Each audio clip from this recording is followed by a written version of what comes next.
Oh, hello. Uh, Welcome to another Tabletop Impulse video. Today we're going to be talking about Kill Team Into the Dark. We're going to be thinking about the changes to matched play and some questions about the future. So, I wanted to start off by saying that today's been a really great day. Pre-ordered Into the Dark today, and I've been spending basically all day watching content from other great creators like Glass Half Dead and Can You Roll a Crit, and enjoying all the stuff they've had loads of time to produce with their early access copies of the books. And I've been painting my Star Striders while I've been doing it. They're coming along. They're coming along now. I dare say they'll still be being done on the next hobby stream. Why am I holding this up? It's just a silhouette, but he was right over there. I am painting those and enjoying those an awful lot. Yes. So please do. I am going to share some screenshots from content from those other two guys. So please do. I'm sure everybody that watches this watches their stuff as well. But I've got some stuff that I wanted to say, some commentary that I wanted to add, some thoughts that I had from my day of watching through those videos that I just wanted to get out onto the screen. So it's not a case of trying to steal a scoop or trying to be parasitical. I'm trying to just add to the conversation, present things in my own kind of unique way, right? So we're going to talk about Killzone Gallowdark. So I've gone through and I've basically cropped out a lot of bits and pieces that pertain specifically to the changes to matched play. So Killzone Gallowdark. It's the Killzone. It's played on a 607 by 704mm area, so we know that the mat is a smaller size. It's an indoor kill zone with walls and hatchways, tightly packed corridors. There are no vantage points. Operatives must move carefully, battle over key fire lanes, and their time pushes forward appropriately. And in this kill zone Gallowdark, there are only two pieces of terrain. There are walls and hatchways. I know that you've seen some other pieces of terrain in the screenshots, and I will explain that later. Walls and hatchways are interesting. Walls are really interesting. Hatchways have got more text, but actually I find walls really, really interesting. Now, it's worth noting that in the full version of the book, there's loads of examples and diagrams of exactly how this works if you don't believe me. But I would implore you to go and watch, Glass Half Dead or Can You Roll a Crit or one of these guys going through them. I'm not going to just screen cap page after page of the book. That doesn't seem particularly fair. So, operatives cannot move over or through wall terrain regardless of any other rules other than as the result of the accessible trait. Now, it's referring to this. So it effectively means you cannot move through a wall using any rules other than hatchways. Now, that's a bombshell, because a lot of the things we were saying online, the breachers have a model called a hatch cutter who seems designed to make holes in walls. But this rules as written, there's not even any ambiguity here. Operatives cannot move over or through wall terrain regardless of any other rules.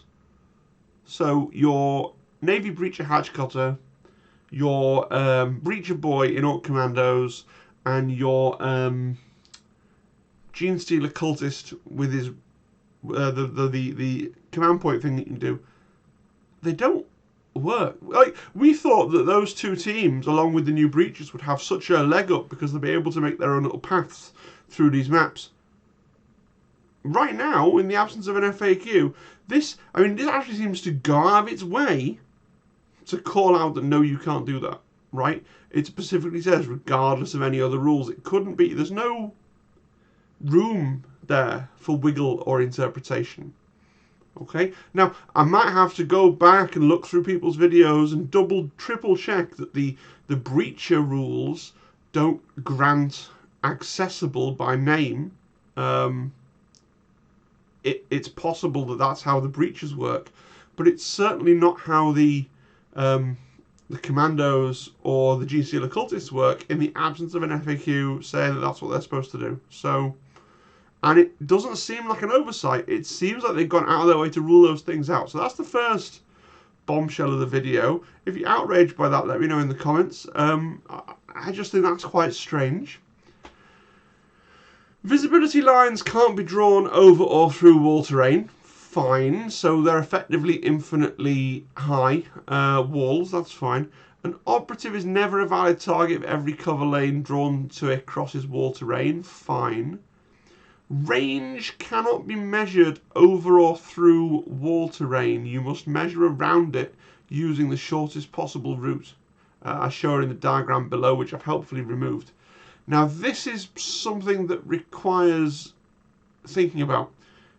When I first saw this, I thought obviously range is just another part of shooting, right? It doesn't mean that. It means, so for the simple explanation, if you've got a character with an ability where other characters within blue of that character get some kind of bonus, that aura can't go through the wall. More interestingly than that, though, and I, in fairness, hadn't kind of quite plugged this together, but if you have an ability that's like, you can't do this within red of your opponent's drop zone, well, if you're on the other side of a wall and your opponent's drop zone is on the other side of the wall, you're not within red of your opponent's drop zone, I don't think. Maybe that needs an FAQ, but when you're thinking about things like placing barricades or infiltrating models forwards or various tack ops where you need to check your distance between where you are and where your opponent's drop zone is, like, the wall creates a total interdiction between those two things. And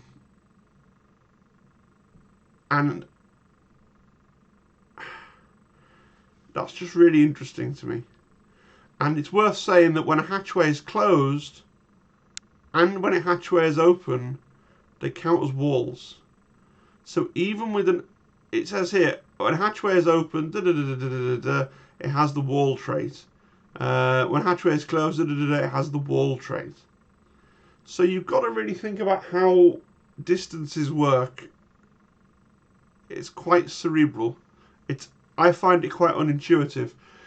For some things it makes total sense, because if you're scoring a tack op where you've got to be within red, say, of your opponent's drop zone to score points, it makes perfect sense that you can't score that by running up to a wall and their drop zone's on the other side and then you're doing your thing and the opponent can't easily stop you because they'd have to come all the way around the wall to stop you. That makes perfect sense. On the other hand, it works the other way if it's a protective thing about not being able to infiltrate within a certain distance of your opponent's drop zone or something like that. You can infiltrate like right up to behind the wall if that's what you want to do. Whether you'd want to or not, I don't know, but it's just interesting. So I'd flag that one up as well. We talk about hatchways. Oh no, hang on, sorry, I nearly written really important bullet points. In order for wall terrain to provide cover or be obscuring, a cover line must cross a corner or end of the terrain feature as shown in the diagrams opposite. Now this is going to cause a little bit of consternation as well, probably people not quite getting what this means at first. The wall is not perfectly flat.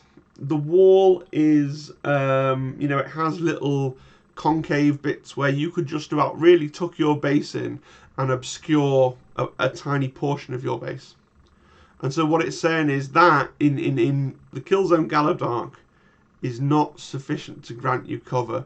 You need to be round a corner of a wall, okay, or at the end of a wall to be able to say that your base is being obscured.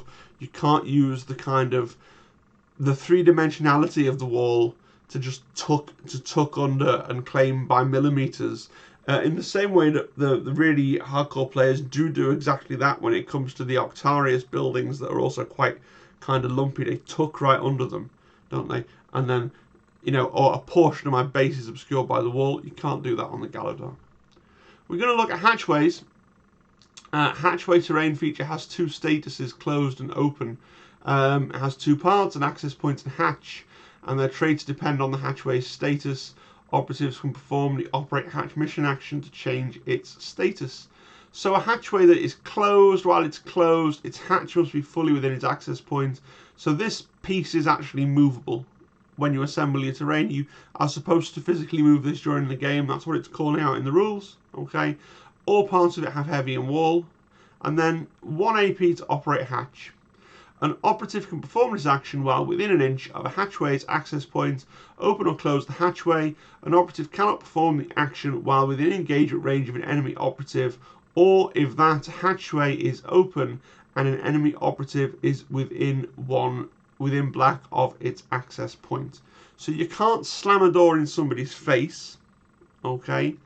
Now, what's interesting is if you've got an enemy on the other side of a closed door, when you come up to that door, you're not in the enemy's engagement range. Because of the measuring thing, it's a wall, so the engagement range doesn't extend through the wall.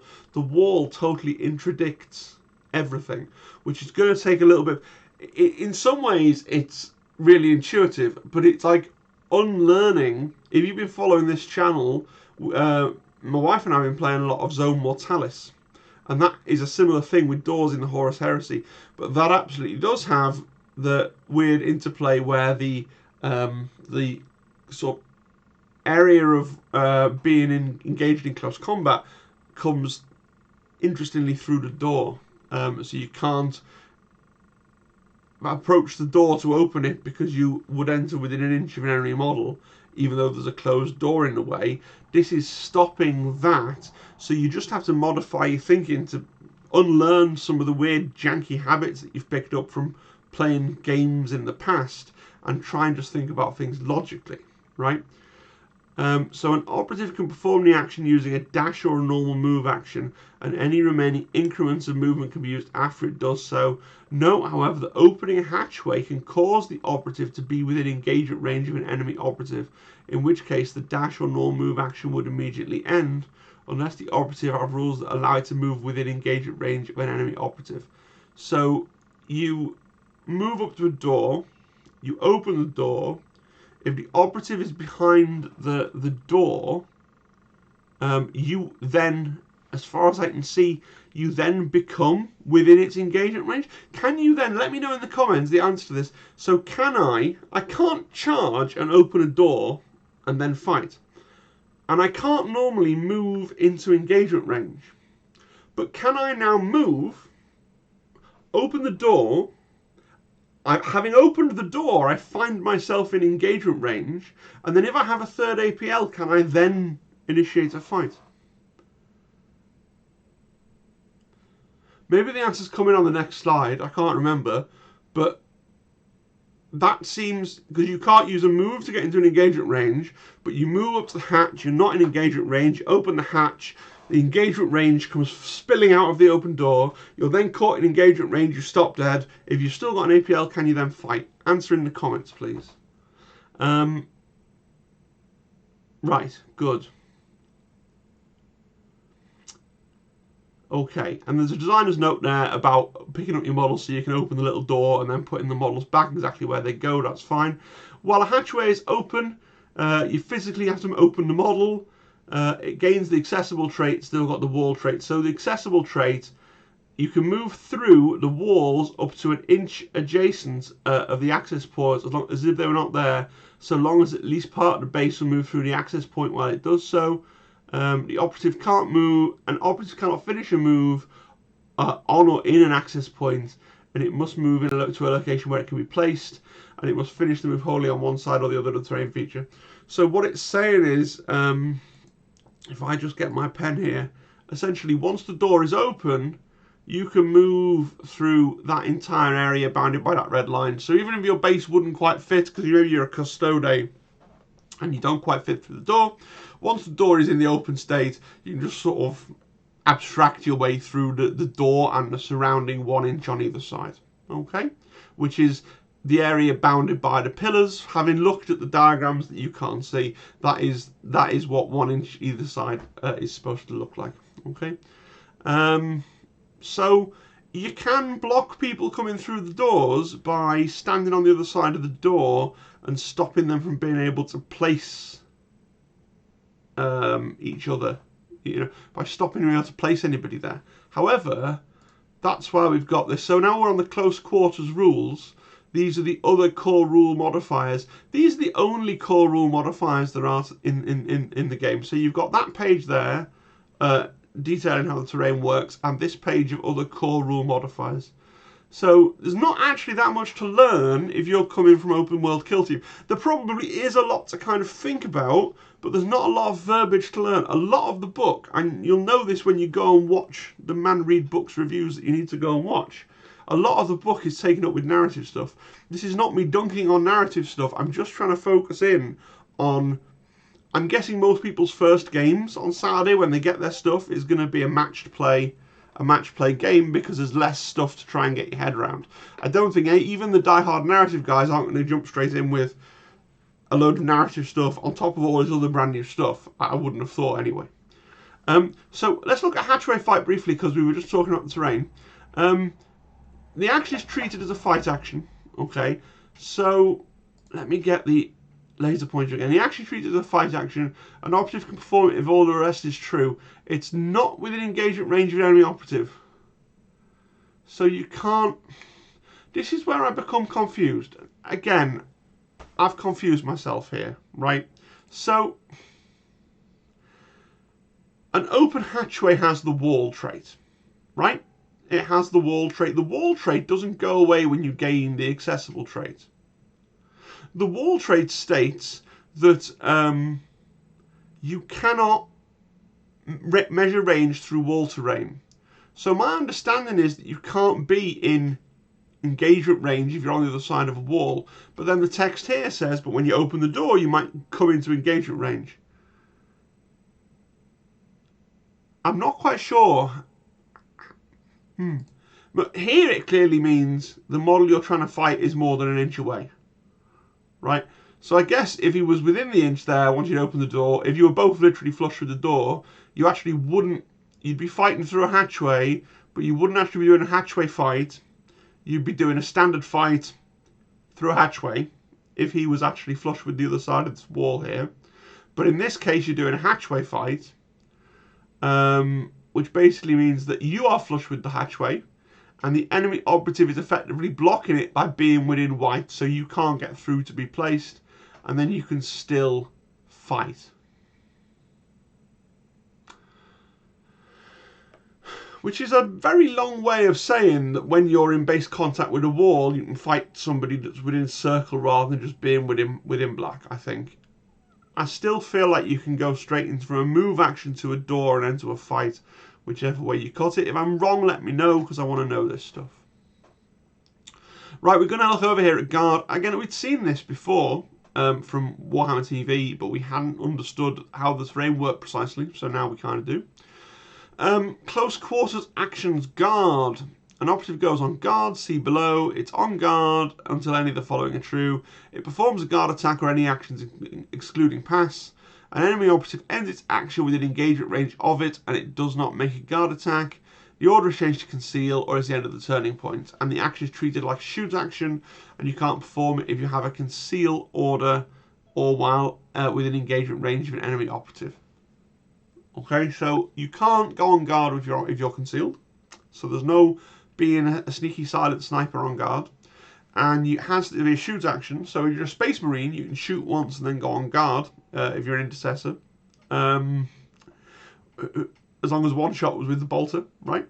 But for everybody else, it's instead of shooting. And then once you're on guard, and we hadn't seen this bit before until today, and I'm sure you've all watched this on other people's videos at 10 o'clock this morning, but I'll go through it really quickly. Once during each enemy operative's activation, after that enemy operative performs an action, you can interrupt the activation and select one friendly operative on guard to make one of the following attacks. So you can do an Overwatch, a free fight, or a point blank Overwatch. If you perform point blank Overwatch, it's the Overwatch action with the following special rules. You can perform it while in engagement range of an enemy operative, and the enemy operative within its engagement range is the target regardless of any other rules. And until the end of the interrupted enemy operative's activation, each time a friendly operative fights in combat, do not select melee weapons or roll attack dice for it during that combat. This is very strong. Again, I'm kind of making this video for me. I hope you enjoy it, but these are the things that are buzzing in my brain, fizzing in my brain, after having absorbed the content today. If I have a sergeant with a plasma pistol, which is not an unreasonable thing to have, lots of kill teams have them, and I have my sergeant with a plasma pistol, and I manage to get him into a room where there's an objective marker, and my sergeant with a plasma pistol stands by the door and goes, right, I'm going on guard. I mean, whatever comes through that door is getting plasma pistoled in the face. And there's nothing that you can do about it apart from send a sacrificial pawn to get plasma pistol in the face and then come and charge with something else, which is fine, to be honest, for a lot of teams. If you're a 10 plus map model team, that's a reasonable trade. You get rid of the plasma pistol sergeant. Yeah, you lost a guy as well, but it's fair enough. If you're an elite team, that's hard maths, right?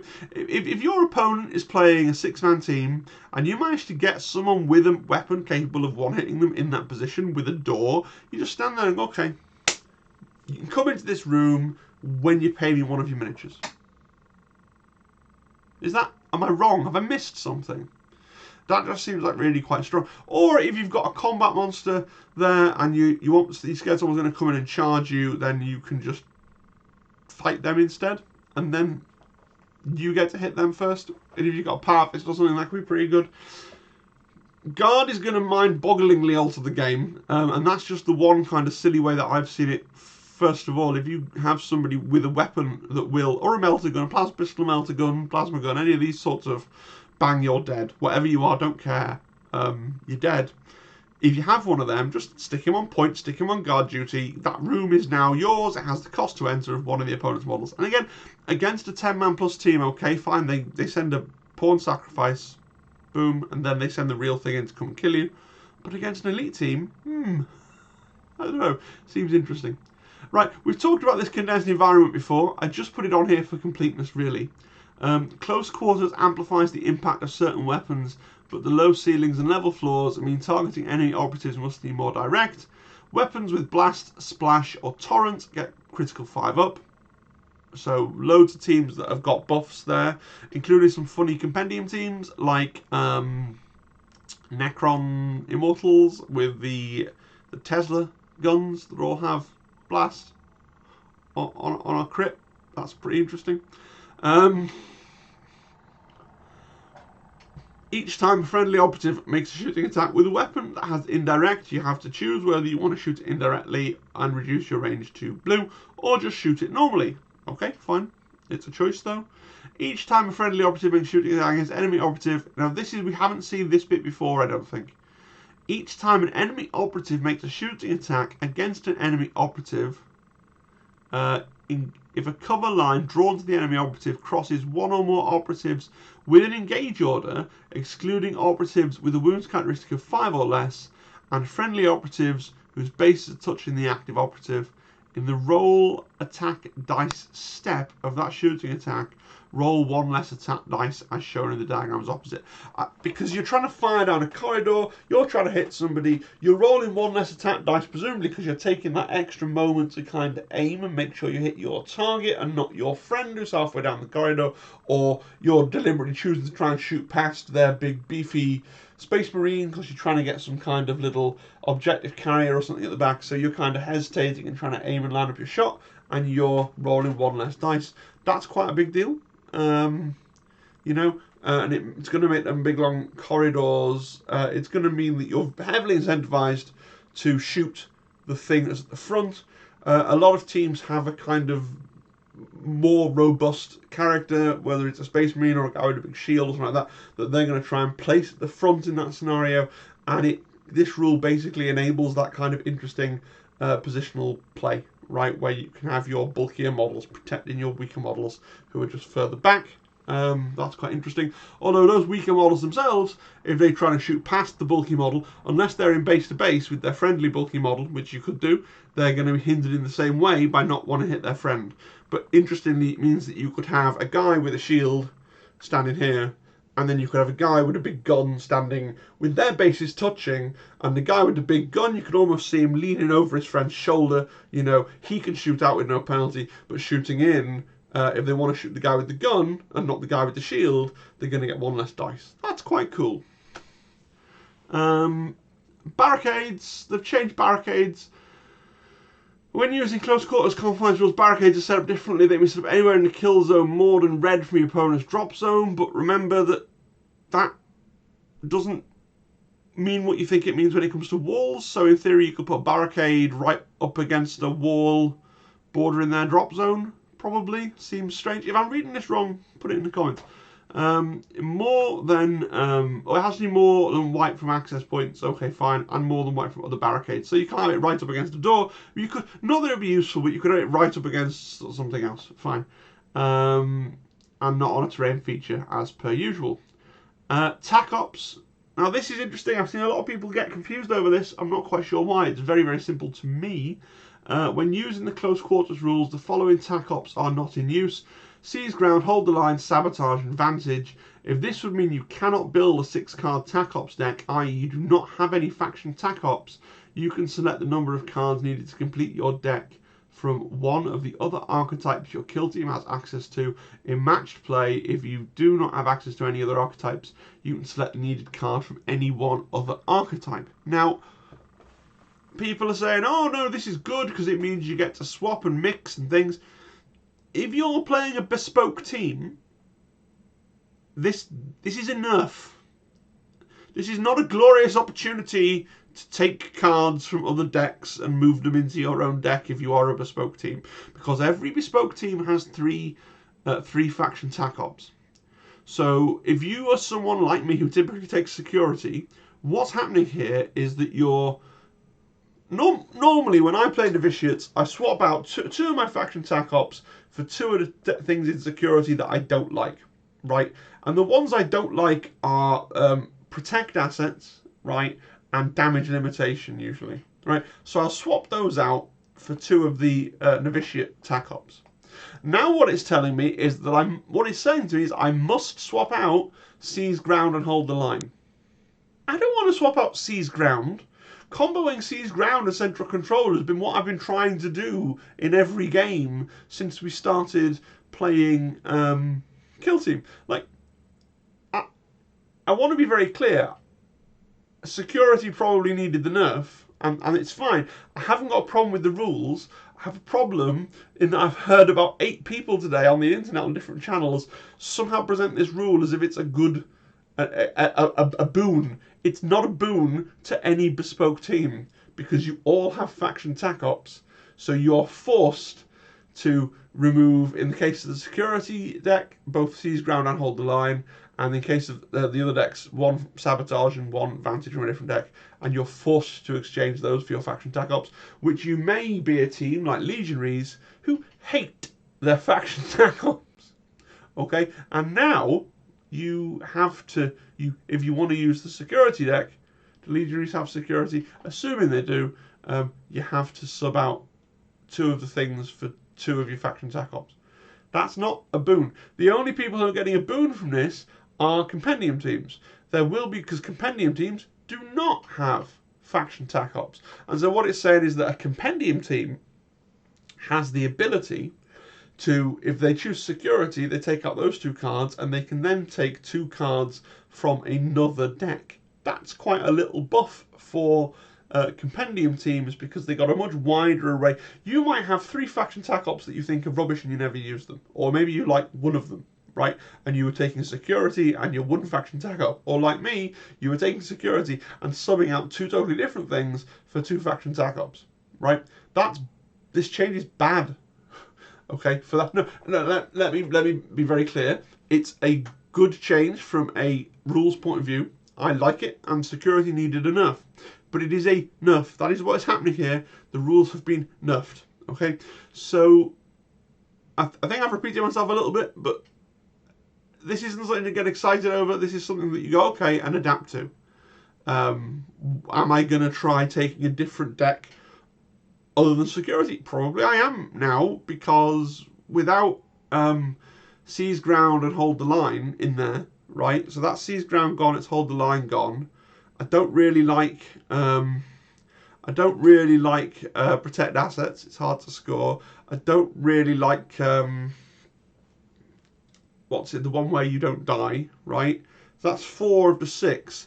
So what am I blanking on? What am I blanking on? Well, central control's still good, and plant signal, right? Yeah. So plant banner. So I'm not gonna take the whole security deck just because I want central control, because central control is quite good. And yeah. Something to be adapted to, but it's enough. It's enough. It's fine. I'll miss Seas Grown, but just to make it clear, it may be a slight buff for compendium teams. That's true. And if you can think of a compendium team off the top of your head that only has one archetype, and it's one of these, and therefore they can take another thing from anywhere, that might be an interesting combo. But I don't feel like the compendium is brimming over with people queuing up to use it at this stage in the games. I mean, we've just had, what, 5 new teams? Well, not new. Well, 2 new teams in the annual, 2 new teams in this big box, and the Space Marine team. So yeah, 5 new teams have just dropped into the game in the last week. So you're gonna have to be a die-hard lover of Necrons to still really want to play your compendium team at this point. Okay, so I've talked enough about this. Moving on. So they've got missions. I'm not going to go through all the missions again because that feels disrespectful to the content creators who have already done this and have earned the right to talk about this. I've just put 2 on the screen just to talk about what we have. We have a mission pack. This is the second of the 2 mission packs in the book. This is the matched play mission pack. Okay, they are called the Critical Operations Gallo Dark mission pack. I love mission 1.1 command station controls. This is the one that they played on Warhammer TV, and it literally is just, there are 3 objectives. You score a VP for each objective you control. That's it. That's the entire mission. Brilliant. Brilliant in its simplicity. Fine, good. That, I think, will probably be everybody's first game of Into the Dark, right? When you're trying to get your head around everything else. So we'll play the simplest scenario and then we'll move on from there. Power Surge, again, it's not really my intention to go through all of this, just to talk about the fact that we've got these fixed layouts, because I want to come on to that in a minute. We've got these fixed layouts, and these codes correspond to the little walls in the set, right? So you're building the maps according to the terrain that you have in the set, which is why we need to talk about the future. So this is really interesting, and I don't mean this to come off in a negative way. I'm genuinely just curious about this. The matched play rules are in the Into the Dark book, right? Which is weird, because if you think back to Octarius, Octarius contained 2 books, the core book and the Octarius book. You only needed the Octarius book if you wanted to play Orcs, if you wanted to play Vetguard, or if you wanted to play the narrative missions set on the Octarius world, right? And if you're using the Octarius terrain in match play, it's where you'd find the rules for Scramble. Okay? That's it though, isn't it? That is it. That is all that was in there, right? Now, we've got 3 things in the Into the Dark book that are required to play games in the Gallo Dark, right? Killzone Gallo Dark, Close Quarters, Critical Operations Gallo Dark mission pack. Now, some people are saying, but the rules for the terrain being in the book is not new. Why are you calling that out? Well, they've split it into 2 parts. They've got Killzone Gallo Dark, which is what we went through before, and then separately they've got this. This is only a small picture because I don't intend to read it all out, but they've got Killzone Into the Dark, and it says here, Killzone Into the Dark is a supplement to Killzone Gallo Dark. It is a condensed, cramped environment that kill teams must navigate and represents the operative's first steps aboard the Gallo Dark. It's got a bunch of terrain, including some themed barricades, and you'll notice from this picture of sprues that all the Killzone Into the Dark related pieces are clearly on separate sprues, as if they could be separated out from all the other walls at another time. You can see the sprue there on top, right? So, what's the plan for box 2? And this is a question that nobody's asked, because what kind of maniac is thinking about box number 2 when box number 1's in its hype week and that's what we're talking about? But just listen. Core missions are in the Into the Dark book. For Gallo Dark, the new Gallo Dark mission pack is in the Into the Dark book. So that box goes off sale, the new box comes in, and then you buy the box. Now, one of 3 things has to occur. Either they have reprinted the Gallo Dark mission pack in the new what's it going to be called? Shadow Vault. Either the Shadow Vault book contains reprinted the Close Quarters Combat rules, the Critical Operations Gallowdark mission pack, and the Killzone Gallowdark rules. So it contains those three things reprinted. Possibility one.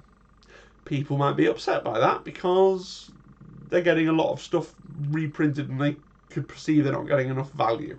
Okay. Possibility two, it doesn't contain any of those things, and when you buy Shadow Vault, you then have to go out and buy the separate Into the Dark book that will have been released separate at the same time. If you didn't buy it in the first box, it's now required, which makes Shadow Vault a really awful way of jumping into the game.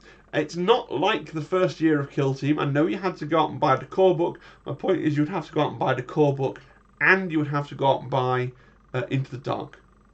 Right? That doesn't seem ideal either.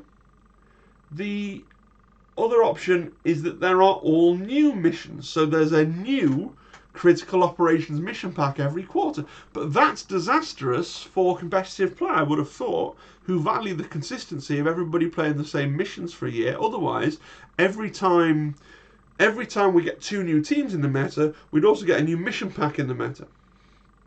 So what does this mean for the terrain? Because if the critical operations, the matched play missions are staying the same, does that mean, ignore these sprues, ignore the narrative only terrain, does that mean that the matched play terrain in box 2, 3 and 4 is it just going to be the same terrain, like the same sprues that you have to buy again, and then they put in new narrative terrain with themed barricades and themed little widgets? So you've got like your little narrative widget might have like Necron scarabs crawling into the walls, and that would slot into what will still be the terrain that we've had now. Possibility one. Possibility two, do they make the boxes cheaper and just put in the 2 sprues of new narrative terrain that's compatible, and say, well, you've got to go and buy Killzone Gallowdark, that's a separate box sold separately, and it comes in a box with the terrain, the other sprues, not the narrative sprues, but all the other sprues, and the core rules for fighting in the Gallowdark? Possibility 2. Or possibility 3, do they, because they're going to use the same scenarios, do they make a second set, and a third set, and a fourth set of the exact same terrain, but effectively reskinned? So you've got the same number of walls, the same number of pillars, and you can make all the same maps, but instead of having skulls and stuff for the Imperium, it's all smooth and Necron-y. But apart from the cosmetically, but physically, it's all the same stuff. I genuinely don't know, and it's not a huge problem, and it doesn't dent my enthusiasm for Kill Team Into the Dark. Pre-ordered, I'm glad I pre-ordered it, I'm looking forward to getting it, looking forward to fishing these Star Striders, looking forward to getting it, bashing out the terrain, getting it at least undercoated, and playing some games and finding out what it's like. I really am looking forward to that. But my brain, I can't help but think these things. I've been watching all these videos today, like I say, from Glass, from Crit, and painting and thinking and pondering and thinking, and I just don't quite get it. What are they going to do with the future boxes? If you've got an idea of what they're going to do with the future boxes, let me know in the comments. I'd be really curious to know. Right, how I talk for nearly 40 minutes about nothing. I suppose that is the channel in a nutshell, isn't it? Man talks for 40 minutes about nothing, because I haven't got... Right. What do you think? Give me your opinions on what do you think the future holds. And what would you like the future to hold? Those aren't the same things, because you might say, well, I think they're going to reprint the terrain again and again and again, but that would suck. What I'd like them to do is to give me a £10 note in every box, or, what is your preference and what is your prediction? What is your preference and what is your prediction? One thing that they could do is bring out, just like we got long after Octarius, we got the starter box product. We could get like a Gallowdark starter box in some way, but would they really put all the terrain in, and then like a little thin handbook that just had like the core rules that we've just gone through on this slideshow, just like those sort of 5 or 6 pages of this is what you need to play on the Gallowdark? That's another option.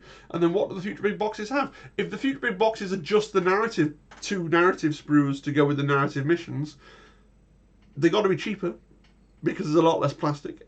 If they're reprinting the Gallowdark sprues over and over again, that sucks because, I mean, if you want it for 40k or if you want it for Horus Heresy, then great. But if you just want it for Kill Team, what's your motivation to continue to build and paint it? Or to even care about it if you've already got one set and that's all you need? Because they don't want to make you actually mix it together for any of the match play stuff. Now, maybe for narrative and concocting your own stuff and open play, fill your boots. But let's be realistic. Most games are match play games, even if they're not super serious match play games where everyone's trying to grind out that win. Most of the time, it's the easiest thing just to pick up and go, yeah, we're going to play match play, good, great, let's go. It's Friday evening and we're both kind of shattered, so we want to play the most familiar thing that doesn't require a lot of discussion and compromise. Or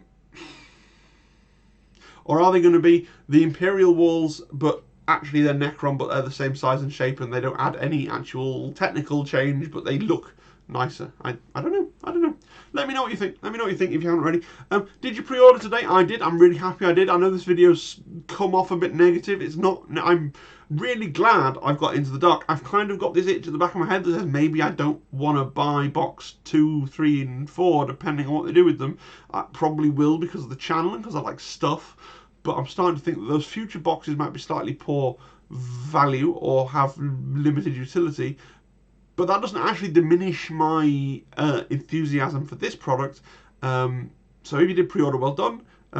You know, I want to know how popular it is among my community. Actually, if about 800 odd people that subscribe to this channel, if you're not subscribed, subscribe. If most of them are giving this one a miss, then that means that I probably don't, after this hype dies down, want to focus on it quite so much. So let me know there as well. Tomorrow, there will be a video tomorrow. Left to my own devices, I will give you my thoughts on the Euclidean Starstriders because I'm excited for the Euclidean Starstriders and because I want to make a video as a mechanism for getting to grips with their rules. I may also have some other news tomorrow, but I don't know if the thing that I'm thinking about is still happening, and even if it is still happening, it's not really my place to mention it. Yes. Alright, thanks everybody for giving me 42 minutes of your life that you're never getting back. Have a great evening, Sunday, rest of the week, whatever it is you're doing. Cheery, cheery, bye.